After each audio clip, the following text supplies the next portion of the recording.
तुमच्या वरिष्ठांनी, तुमच्या सहकाऱ्यांनी तुम्हाला खूप मदत केली, तुम्हाला पाठिंबा दिला, त्या पूर्ण अनुभवातनं तुम्हाला त्यांच्याविषयी काही कृतज्ञता व्यक्त करावीशी वाटते का?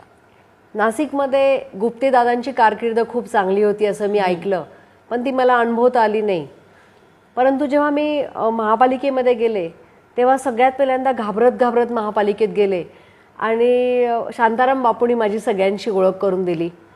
ढिकले साहेब असतील, प्रकाश मते साहेब असतील, आरिंगळे साहेब अतिशय सुंदर बोलायचे, प्रत्येक मुद्द्याचं विवेचन करायचं.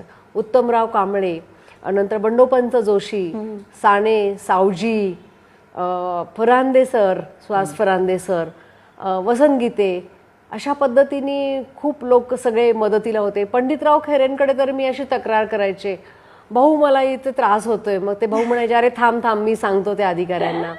एका अधिकाऱ्यांना जाब विचारायचा होता तर राजेंद्र बागुल माझ्याबरोबर आले की चला मी त्यांना जाब विचारतो.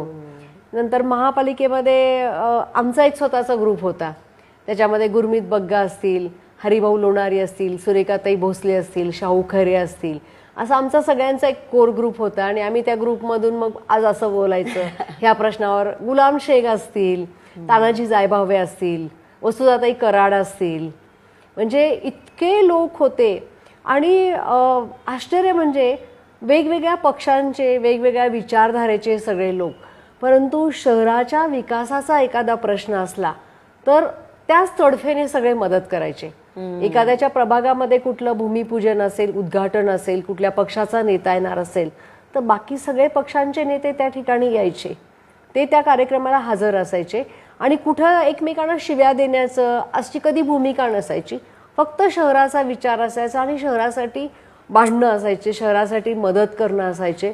असे ते सगळे मंतरलेले दिवस होते.